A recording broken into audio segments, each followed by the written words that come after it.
sponsornya. Saya datangin, saya tengok dia gini dia. Apa kisah nyatanya? Kisah nyatanya mana kisah nyata? Itu kisah nyatanya. Terus akhirnya Nggak berani dia. Ya gara-gara lihat badannya besar. Saya udah niatkan. Bersuara kau lepas rahang. Udah saya niatkan. apa itu? Ketemu beneran? Karena dia gini bang, masalah keluarga saya kan gitu, dibawa dia di media sosial, Di TikTok? di TikTok. Oh, dibawa dia tapping di VT saya, dibawa dia masalah keluarga saya gitu. Terus? Sampai kan adik perempuan saya sidang, saya panggil. Kau pernah cerita nggak sama orang tentang masalah rumah tangga keluarga kita ini? Nggak ada bang, kata dia. Begini. Si Pulan kenapa tahu? Saya bilang.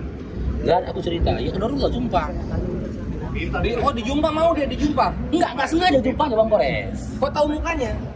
Tetangga, bekas tetangga. Bekas tetangga? Iya. Oh, waktu dia komen tahu itu tetangga? Tahu. Oh gitu. Kan saya kan udah nikah nih. Saya kan tidak tinggal di tempat orang tua lagi. Bekas tetangga saya. Diajak dialog Nggak dialog, saya pandang dia. Saya lihat dia begini. Diam dia. Nggak ngomong dia. Cuma satu itu. Nggak sengajanya ketemu di mana itu? Di daerah sana lah. Oh gitu, lagi ngapain ceritanya? Waktu itu aku mau nge-gym. Mau nge-gym, terus dia lagi? Dia habis sport, lari pagi. Oh, Kayak ada iya. taman-taman lapangan ini. Ya di situ mungkin dia, karena tempat gym aku di depan lapangan besar itu. Di mana? Mungkin dia di live ini ditengok nanti. Terus? Mungkin dia istirahat di situ kan. Saya tengok, saya panggil ini si Pulan ini bikin saya. Yang ngetik-ngetik itu? Ini si Pulan ini, dari saya parkir kereta saya tengok ini si Pulan ini. Cuman dia udah gini-gini, saya datangin, lipat tangan saya depan dia begini, saya kelopokin dia gini, duduk dia begini. Terus itu pas sekali, saat itu pas posisinya pas sekali kan, ngomong dia nyampe ini, kita rame. Oh terus? Nggak berani dia. Jadi udahannya gimana? Udah saya tinggal aja. Oh ditinggal akhirnya? Ya, kita nggak mungkin kita lanjutkan kan, orang nggak mau ngelawan kan. Lo kan tinggal ditanya, kenapa kau ngomong begitu? Aduh, nggak pandai begitu bang Korsi, ada perempuan. Loh, adanya nanti kan cekcok pun apa nggak usah gitu lagi. Enggak kan, tinggal nunggu suara. Kenapa kau ngomong itu? Bawa, kaki masuk, kaki masuk langsung. Laki-laki nggak usah lagi perang buang, habis. Klarifikasi, suruh klarifikasi. Nah, berarti udah ya, udah nggak ketemu lagi. Nggak ketemu, dan sekarang alhamdulillah nggak pernah ketemu lagi dia. Nggak berani typing lagi. Nggak. Oh, shock terapi. Shock terapi. Pasti lihat badannya gede tau. Iya, anjir dulu langsing. Sekarang kayak Popeye anjir. Ini yang lucu kalau Kores 5 tahun lagi badannya besar. Lu Badannya kurus. besar. 5 tahun lagi. Photoshock. Yang lain nggak pernah. Siap. Tapi kalau jumpa di swalayan pernah. Sama siapa? Sama Oten. Terus tapi Tapi saya nggak lihat. Terus Istri yang lihat. Apa Di swalayan. Jadi pas saya lewat, Oten tuh gini-gini. Gitu-gitu kan saya. Oh, gitu-gitu dia. Di belakang ya. Di belakang. Istri Jadi pas nggak ngomong. Istri saya di belakang dia, ditengok istri ini. Istri was juga kan. Cuman istri nggak kode saya, karena dia nggak istri kan. Satunya kau yakin istri kan. Kau serang istri lakiku di sini mati kau. Mungkin pikir laki istriku kan. Masih yakin dia nggak mau kau kasih kode. Begitu pulang, dibilang istri, kau tahu nggak laki-laki di belakang tadi kan? Mana? Itu loh tadi sama bininya, nggak tahu aku, saya bilang. Kenapa rupanya? Tadi pas kau lewat, gigi-giginya geraham dia katanya. Oh gitu. Mungkin dia Oten, macam mau dimakan ya kau. Loh, kenapa nggak diserangnya aku, saya bilang. Kenapa nggak diserangnya aku? Nggak berani dia mungkin, ya tanya. Gimana ya? Ngapain gitu-gitu saat dia kan? Pegang langsung. Ya, keluar kita bentar ya. main kita. Main kita ya. Ini apa mungkin karena apa ya, sebenarnya live kita itu bikin benci mereka. Mereka ngetik untuk dinginin sedikit ininya, emosinya mungkin gitu ya. Tapi sebenarnya benci-benci juga mereka, sakit hati juga mereka itu. Ya mereka pikir ketika pribadi kita diserang kita marah. Iya, kebalik, salah ya. Nggak marah gitu. Kita pribadi kita diserang nggak marah. Terus coba tes ado panco, seberapa lama lu tahan? Gue yang nekuk ini bre, bukan ini. Kemarin si Koi Tangerang itu ya. Oh, Ayo sikat naik aku. Sikat berat aku. Gua kau yang langsung turun dia. Yang lucu tau apa? Biasa kan Bang Dio ini agak besar badannya ya. Kok dibanding ini kok jadi kecil? Iya, gede banget, kayak John. Iya. Anjir, kok jadi kecil? Apa ini? Bang Aang juga tadi, kok jadi kecil Bang?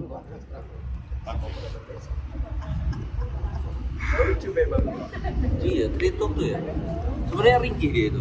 Batinnya gampang sakit lah dia. Kenapa gampang sakit? Berapa kali? Berapa? Enggak kena band ya? Enggak di YouTube. Enggak. Ini recording ini. Berapa kali kita di sini kan sering diancam dibunuh di mana, Pak? Kamu kebunuh kan? Akan leher. Dulu pertama main TikTok. Udah ada soal kau. Mana sama? Minta WA. Ini handphone siapa tuh, Adek? Oh, aku. Iya, kalau itu dia aja yang blocking saya. Kenapa? Ada setrika di sana. Iya, gara-gara Aduh ceng-ceng. Emosi sendiri. Apalagi kalau udah bahas rumah ibadah itu seru banget. yang tahu masih ingat nggak Sabar Mun? Lah, yang di syahadat kalau udah bangun dulu. Kenapa Kang? Punya Bang Fandi. Itu kan dia kan nonton. Oh dia dulu nih kan. Apa? Enggak tahu Bang sini deh. Masih. Minggu ini habis taklim bilang iya. Belum tahu. Jam berapa? Jam 9. Bilang iya jam 9 lewat sedikit bilang karena perjalanan tentang Kesini Kang, panjang nih. Ada kita temani Bang Faru sampai subuh. ada langsung dapet. Oh nggak ada TikToknya? Walah anjir. Itu Dimin katanya balik lagi. Iya ini banyak netizen yang ngomong. Gue sendiri nggak tahu. Iya, dia dihubungi nggak mau. Katanya lebih ke oneness, katanya ke oneness dia, bukan Tritunggal katanya. Tapi lucu loh. Padahal dulu dia ngajar Wanes. Zaman dulu dia ngajar Wanes kan? Iya, berbalik sekarang. Diejek-ejek si Hardi dulu. Malah sekarang. Karena nggak ini apa namanya ya, dia disuruh hijrah susah. Maksudnya jadinya pendalaman agamanya nggak dapat. Iya. Tapi kemarin dia live perempuan. Pacarnya mungkin. Oh yang jaga pemain perempuan. Iya. On cam gitu. On cam, nggak sengaja on cam sama dia. Perempuan. Aku nggak sempat rekam. Pas mau rekam dia langsung geser. Pacar notis. Katanya Sempat pacaran sama Muslim dia. Nggak mau gua.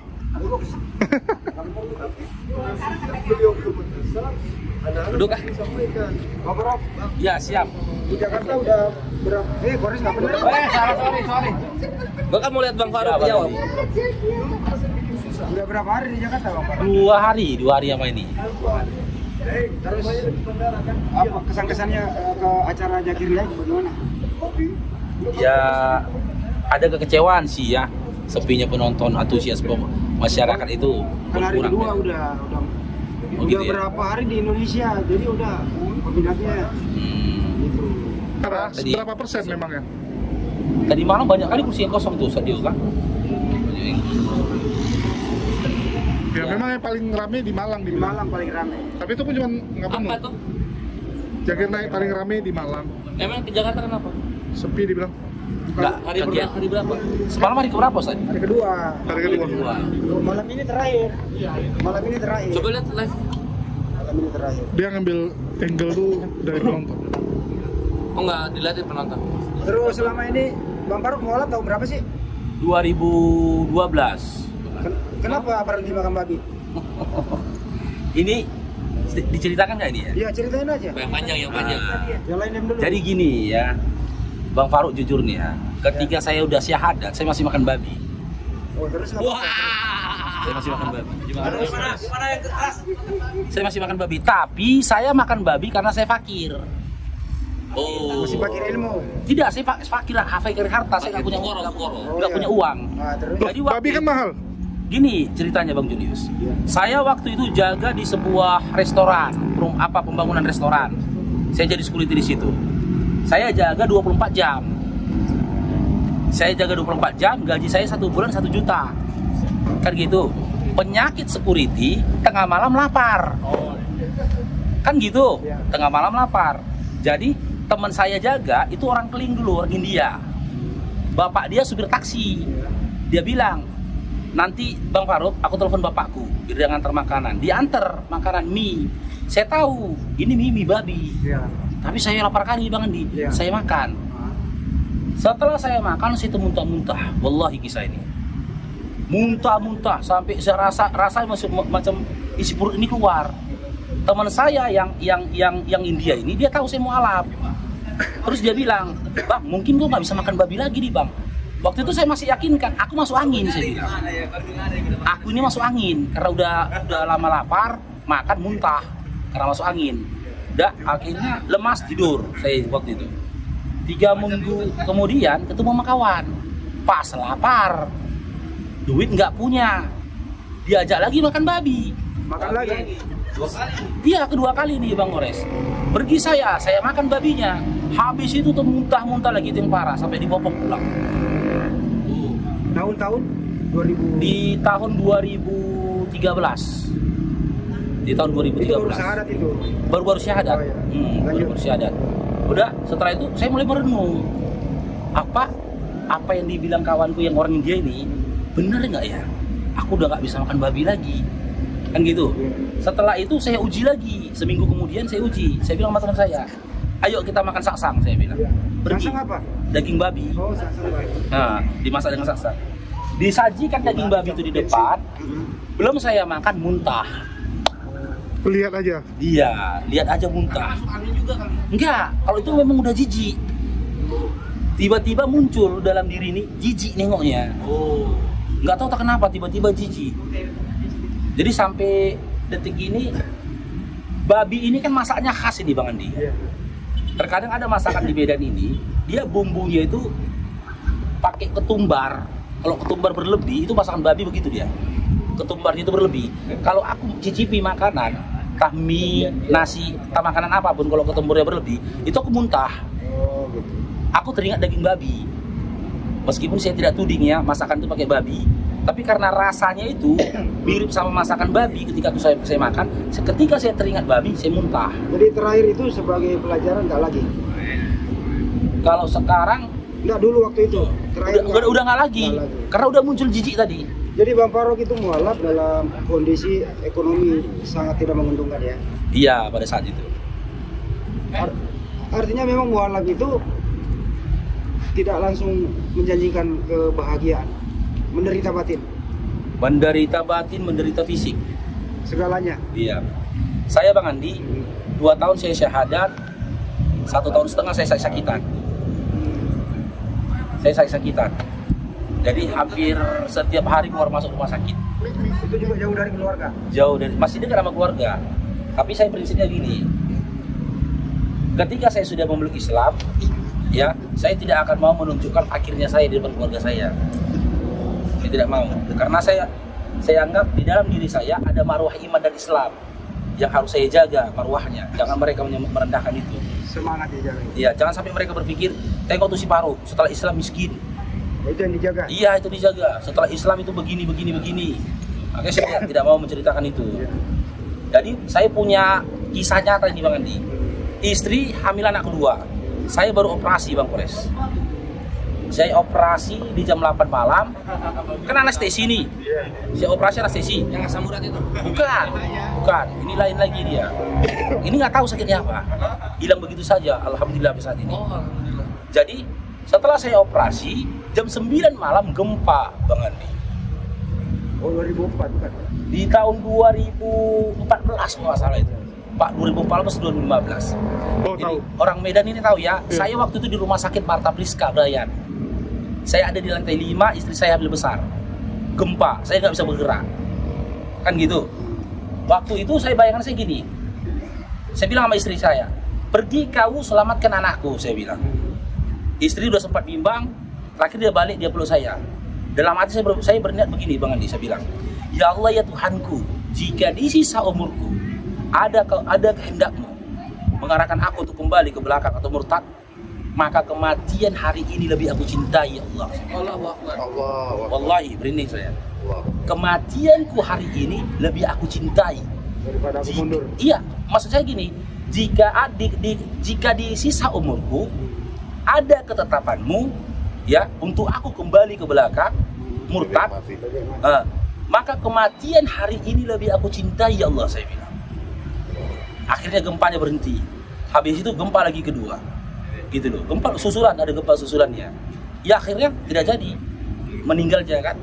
Dan memang nggak runtuh rumah sakitnya, alhamdulillah nggak runtuh rumah sakitnya. Jadi kenapa keyakinan itu muncul di dalam diri Bang Andi? Keislaman saya ini bukan karena orang. Mungkin di Komal sering saya ceritakan Bang Kores ya. Keislaman saya ini karena proses belajar. Saya belajar Bible, saya baca Bible. Memang Bible lah yang mengantarkan saya kepada Islam, meski dengan cara yang tidak saya sangka. Saya tidak sangka caranya, karena memang saya dulu penasaran siapa sih Bapak yang telah mengutus Yesus. Siapa sih Bapak ini tadi? Bapak ini adalah Tuhan. Tapi ketika aku imani Bapak ini adalah Tuhan, aku tidak punya media dan tidak punya cara bagaimana menyembah Dia. Kan gitu. Aku nggak tahu cara bagaimana menyembah Dia. Nyanyi-nyanyi, tepuk tangan, pergi ke gereja itu bukan ajaran Dia. Karena Yesus yang diutus oleh Bapak tidak pernah mengajarkan itu. Sementara literasi yang disampaikan Yesus, tata cara untuk menyembah Bapak sangat minim di dalam Bible, betul kan Bang Kores kan? Sangat minim literasinya. Lantas bagaimana aku bisa menyembah Bapak ini? Karena aku yakin ketika aku menyembah kepada Bapak yang dikatakan oleh Musa dan dikatakan oleh Yesus dia adalah Tuhan yang Esa, aku akan selamat. Jadi waktu itu aku pergi ke kos-kosan temanku cari kerja, bekerja bangunan. Saya datang sholat udah azan maghrib di bulan Ramadan. Adzan berkumandang, Allahu Akbar, Allahu Akbar. Temanku tuh kosnya di pinggir-pinggir sawah. Tiba-tiba saya terpikir, saya lihat orang berbondong-bondong pergi ke masjid kan. Jangan-jangan di sini nih Bapak yang telah mengutus Yesus. Di Islam ini, mereka dengan satu seruan ini, dengan keikhlasan hati pergi. Satu komando. Iya, satu komando ke masjid. Rapi perjalanan mereka menuju masjid itu tadi. Pulang dari sini, coba aku cari tahu nanti tentang Islam melalui Facebook maupun Google. Setengah 10 bicara sama teman saya punya uang waktu itu 3.500. Karena memang saya nganggur kan, saya nggak punya pekerjaan. 3.000 saya bayar untuk bayar 1 jam internet, 500 rupiah. Per. 500 rupiah saya bikin untuk beli minuman. Saya ketik pertama kali di Google itu Bang, apa itu Islam? Muncul mengucapkan 2 kalimat syahadat. Apa itu syahadat? Begitulah berantai pelajaran saya, kajian saya di internet itu tadi. Tapi waktu itu ketika saya belajar Islam, bukan saya malah senang, makin marah sama Islam. Karena apa? Ternyata saya masuk ke dunia dialektika. Jadi dipersingkat bahwa doktrin itu perlahan hilang, terus kemudian disertai dengan akal. Hingga akhirnya saya dapat satu surah. Saya baca bahasa terjemahannya. Al-Ikhlas. Saya tertarik itu gini. Lam yalid wa lam yulad. Tidak beranak dan tidak diperanakan. Lalu logika saya bermain. Apa yang terjadi ketika Tuhan itu beranak? Kembali saya ke Kristen. Nah iya, kan konsep Kristen kan muter-muter di situ saja filsafatnya. Apa yang terjadi ketika Tuhan itu tidak beranak dan tidak diperanakan? Lalu saya pernah baca juga kan di artikel sebelumnya, ketika Tuhan itu tidak beranak dan tidak diperanakan, maka segala kehinaan, segala kelemahan yang ada pada diri manusia tidak mungkin ada pada Tuhan. Karena dia tidak diberanak dan tidak diperanakan. Maka layaklah dia dikatakan maha kuasa. Kan gitu, dengan sifat-sifat yang melebihi batas ambang manusia. Dan tiada yang setara dengan dia. Itulah masuk kepada Esa. Sifat dia, kekuasaannya, kekuatannya. Ya, itu belum saya baca waktu itu. Saya masih di walam yakul lahu kufuwan ahad. Syai'un. Yang saya bacakan surah Al-Ikhlas di terakhirnya.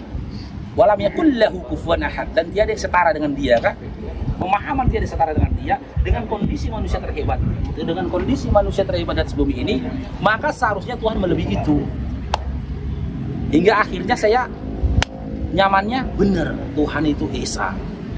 Lalu saya waktu itu SMS teman saya, bro, aku mau syahadat, saya bilang.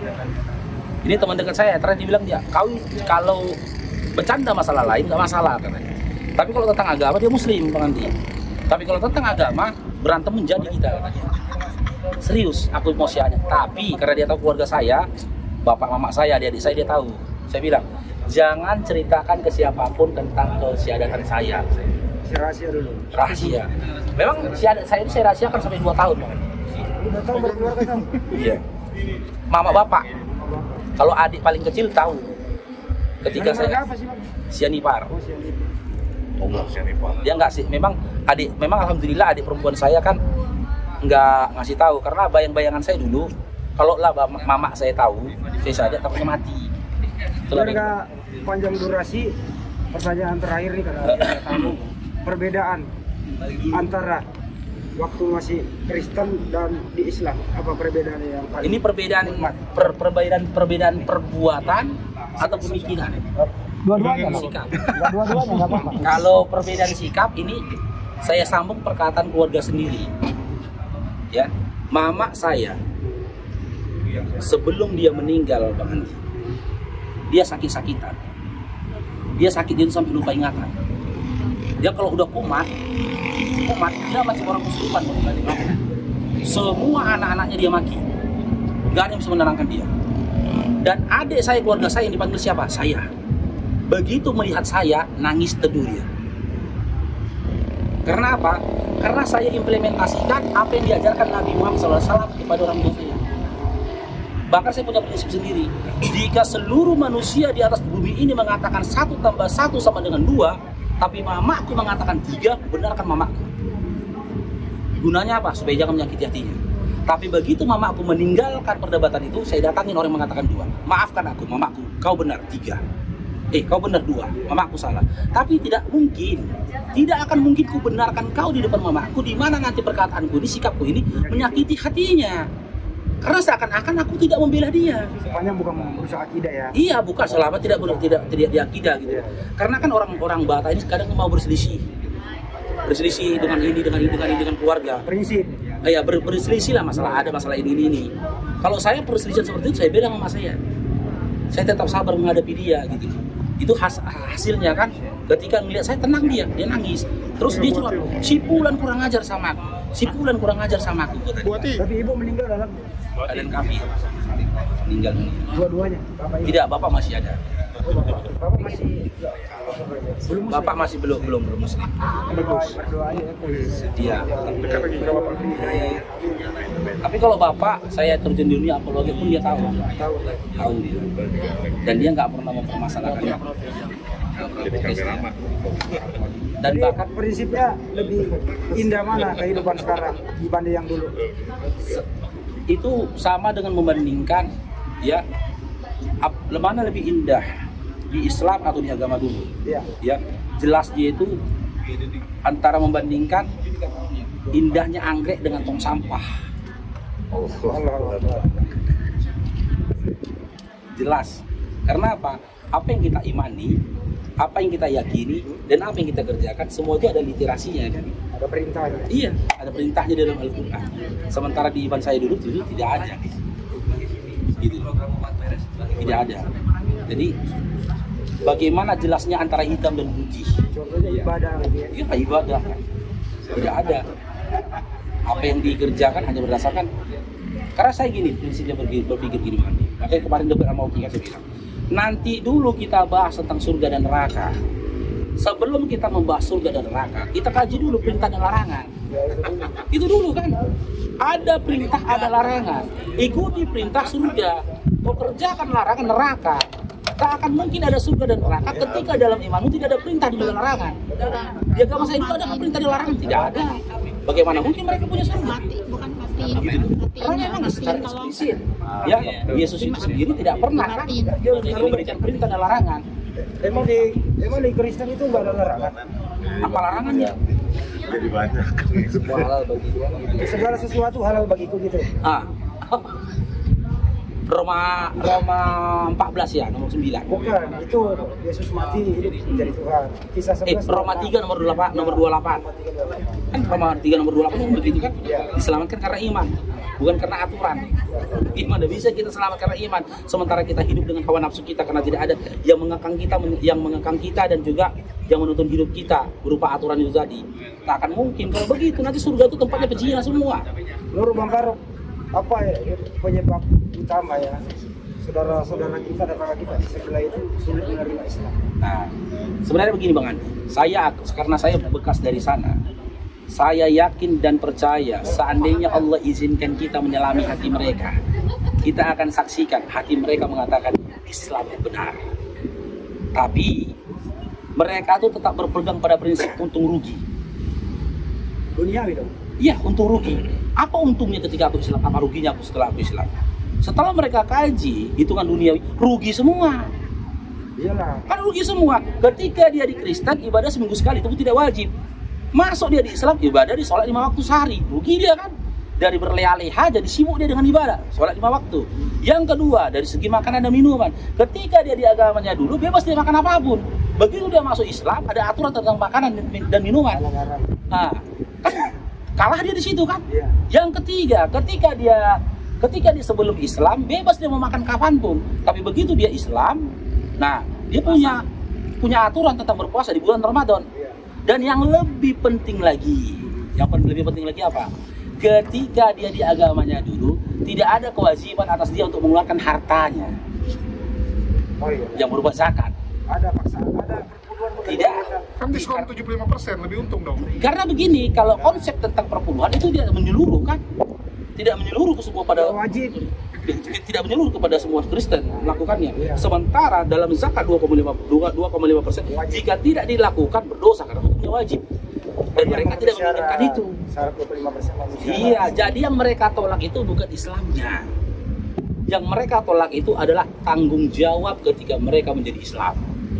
Itu yang mereka tolak. Seandainya Islam itu tidak punya aturan, Islam itu tidak punya tanggung jawab, sebagaimana mereka saat ini, otomatis mereka akan berbondong-bondong masuk Islam. Tidak ada sholat, tidak ada puasa, tidak ada zakat, tidak ada larangan tentang makanan dan minuman, tidak ada aturan hidup. Mereka akan berbondong-bondong karena memang ada aturan hidup tadi dan mereka sadar di mana aturan itu mengekang hawa nafsunya. Itu dia tidak inginkan. Dan ketika hawa nafsu dikekang, ya mereka tidak dengan leluasa untuk menjalankan adatnya. Bang Farouk dulu waktu Kristen pernah nggak sih ada niat atau perasaan benci Islam? Tidak. Enggak. Tidak. Bahkan saya akui lisan dari keluargaku sendiri, ketika saya Kristen tidak pernah mendengar perkataan yang buruk terhadap Islam. Tidak. Bahkan tetangga saya pun tidak pernah. Itu saya pribadi saya akui itu tidak ada. Makanya pertama kali nengok dunia media sosial ini saya terkejut. Loh, kok gini? Kristen kok kayak gini? Karena dari saya kecil sampai saya besar saya nggak pernah. Nggak semuanya ya? Iya. Oknum. Iya, oknum. Karena ketika saya Kristen nggak ada kayak gitu. Mereka nggak berani kalau di dunia nyata nggak berani. Kalau itu entahlah ya di daerah lain, gitu Bang Kores kan. Yang ingin saya bahas ini di tempat saya lahir, tumbuh dan berkembang. Kedepannya seperti apa? Gimana? Kedepannya setelah memeluk Islam, kedepannya seperti apa? Langkah apa yang diambil kedepannya? Ya intinya saya gini Bang Andi ya. Saya dulu dan sampai saat ini ya suka belajar, suka membaca tentang kisah para sahabat. Satu hal yang saya ambil jadi pelajaran untuk saya. Ketika Abu Bakar masuk Islam, ketika Umar masuk Islam, Ali masuk Islam, Abdurrahman bin Auf, Utsman bin Affan sampai dengan Bilal bin Rabah yang seorang budak masuk Islam, mereka mengambil bagian dalam Islam. Mereka tidak jadi penonton tapi mereka jadi pemeran. Apapun itu. Iya, mereka jadi pemeran. Maka ketika saya sudah memeluk Islam, saya dedikasikan hidup saya, ya Allah, aku mau jadi pemeran. Aku tidak mau jadi penonton. Sekecil apapun peranku, sekecil apapun perjuanganku, intinya aku berjuang. Aku tidak mau menonton. Makanya saya buka, mungkin teman-teman tahu ya. Meskipun saya seorang security, ya di mana teman-teman tahu berapa gaji security, tapi alhamdulillah Bang Farouk punya TPA. Di mana murid-murid TPA Bang Farouk itu ada 50 orang. Subhanallah. Dididik oleh guru yang berintegritas 6 orang. Semua murid-murid TPA belajarnya gratis. Bahkan mereka setiap selesai ngaji, Ustaz dia tahu ini. Selesai mengaji, mereka dikasih uang jajan. Wih, mantap. Iya, 5.000. Serius itu? Iya. Oh, alhamdulillah. Mungkin Keren. teman-teman yang pernah nonton ya. Saya lihat. Iya, tujuannya apa? Supaya menarik apa mereka, karena kan cara kita mendidik anak zaman dulu sama sekarang berbeda. Kita pancing mereka supaya mereka ada antusiasnya terhadap agama Allah ini tadi. Dan di luar dari situ kita juga mendidik dan juga berupaya membimbing anak-anak yatim, di mana mereka juga kita siapkan. Contoh kayak kemarin kan saya diperintahkan sama Bang Zuma untuk mengantarkan bantuan kepada mualaf di Patumbak. Iya. Itu keluarga di Patumbak itu dibimbing oleh seorang ustadz, di mana honor dari ustadz itu TPA-nya Bang Faruk yang tanggulangi setiap bulannya. Masya Allah, mantap. Dan mereka setiap kegiatan mereka belajar itu mereka lapor melalui foto, kita tanggulangi. Kemarin ada juga mualaf kan gitu, seorang perempuan, ini mualaf offline Bang Andi, langsung saya syahadatkan di musola. Kita siapkan juga lagi guru pembimbing, kita yang bayar. Jadi saya anggap seperti itulah perjuangan. Mungkin saya tidak bisa berjuang sebagaimana Abu Bakar berjuang. Mungkin saya tidak saat ini belum bisa berjuang sebagaimana Umar berjuang. Tapi sekecil apapun perjuanganku, aku anggap ini tetap perjuangan dan tidak ada yang sia-sia di hadapan Allah dari setiap perjuangan. Amin. Amin. Oke, terima kasih Bang Faruk atas sharing-sharing buat kita semua. Kita doakan Bang Faruk sehat selalu. Amin. Terus TPA-nya berkembang terus. Karena di sanalah generasi muda tumbuh menghafal Al-Quran masa depan, menggantikan kita semua. Amin. Bagi teman-teman yang ingin membantu TPA Bang Faruk, hubungi kami nanti, komen di bawah. Dan insya Allah kami akan kasih link langsung. Cikoki, doktrin dan dogma bisa berujung kepada pembaptisan gitu. Oleh karena itu ya lebih baik memantau di komal-komal Islam, jangan di komal Kristen. Karena Islam itu kan di sana komal-komal Islam itu mereka sudah memenuhi syarat, ada pengetahuan tentang Quran, pengetahuan tentang Bible, kan gitu.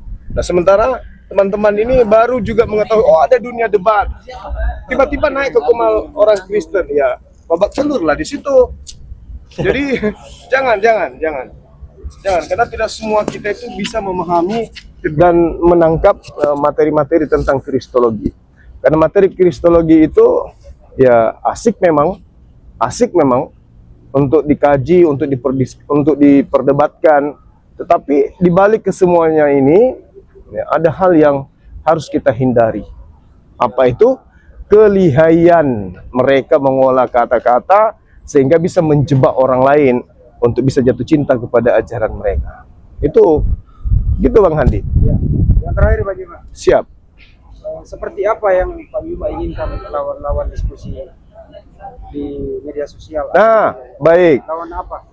Saya katakan melalui forum ini ya teman-teman, bahwa saya menginginkan dari sahabat-sahabat Kristen, apapun strata pendidikan kalian, kalau memang Anda ingin menjadi penginjil, menjadi pembela keyakinan agama Kristen, yuk mari kita berdiskusi dengan baik. Saya Bang Suma mengajak kalian, tapi dengan satu catatan yang harus Anda persiapkan. Anda harus membawa akal. Anda harus membawa akal ketika kita berdiskusi.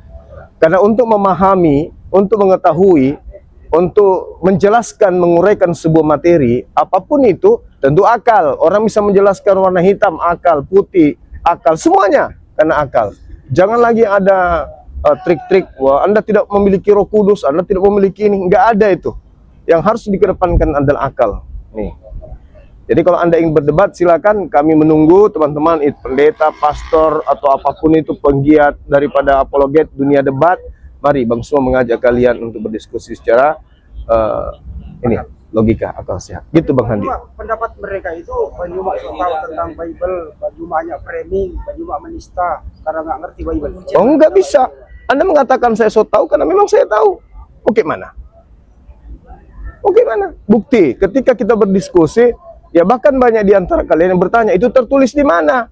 Di kitab mana? Bab berapa? Nomor berapa? Artinya untuk mengetahui sesuatu, untuk memahami sesuatu ya kita harus mengetahui dulu sumber firman-Nya itu apa. Berbicara mengenai Tuhan tidak jadi makhluk, apa datanya? Kan ada. Kan ada. Jadi memang berat, karena itu tadi, orang beragama terkadang hanya kan ikut-ikutan. Tapi memang ada agama yang akal bukan menjadi sumber pengetahuan, tetapi cuma doktrin dan dogma saja. Itu teman-teman. Pak Juma, ada nggak sih kekesalan? Pak Juma udah berusaha bahasa Indonesia dengan baik, satu topik diulang-ulang, tetap aja ngeyel. Ya ada. Ada kekesalan nggak sih? Ya, karena Al-Quran mengatakan saya tidak sedang berhadapan dengan manusia murni, tapi sedang menghadapi para pembisik. Iya, minal jinnati wan nas, bersatu di situ. Bukan cuma manusia doang. Kalau dari aspek manusianya berarti dia berakal. Tapi karena ada unsur lain yang masuk dalam dirinya, maka bukan cuma akalnya yang saya lawan. Di samping akalnya melemah, lebih besar daripada bisikan yang dia gunakan untuk menghadapi kita. Jadi kita kesal. Sudah dibilang Tuhan itu satu. Bahkan mereka pun mengatakan betul Tuhan itu satu. Diminta jelaskan siapa Tuhan yang satu itu, uraiannya menjadi 3. Kan payah gitu. Jadi orang kadang kesal gitu loh. Bukan kesal terhadap oknumnya, tetapi karena memang pandangannya di dalam menyampaikan satu narasi agama tidak berkesesuaian dengan landasan sumber pokoknya. Siapa itu? Ya mereka katakan sebagai jalan, sebagai kebenaran, sebagai hidup. Jalan, kebenaran, dan hidup mengatakan A, sementara mereka menjabarkan B. Itu. Nah, ini saya hanya ingin mengatakan begini. Kegagalan manusia, apapun agamanya, itu bisa kita lihat dari berhentinya mereka menggunakan akal untuk mencari Tuhan. Itu kegagalan. Gagalnya manusia, apapun agamanya, itu tercermin dari dia menghentikan akalnya untuk mencari Tuhannya. Nah, dalam kajian Islam, musibah yang paling besar adalah ketika kita berhenti untuk mencari Tuhan yang benar itu, tidak sampai pada pokok intinya. Nah, sekarang begini, menurut logika sehat kita tanpa agama, Tuhan itu ada, maha kuasa. Ya sudah, musibah besarnya adalah ketika kita mentuhankan sesuatu yang tidak maha kuasa. Itu musibah besar, dan kita tidak mau lepas dari kaidah itu. Itulah musibah kutukan yang diterima manusia di atas muka bumi ini. Belum di neraka udah tersiksa. Apa itu? Dia nggak bisa membedakan antara manusia dengan Tuhan. Itu aja Bang Handi. Mantap, Masya Allah, Gurunda. Itu musibah itu. Takbir. Musibah. Allahu Akbar. Dah. Oke. Dah ya. Terima kasih teman-teman. Sampai jumpa, kita doakan.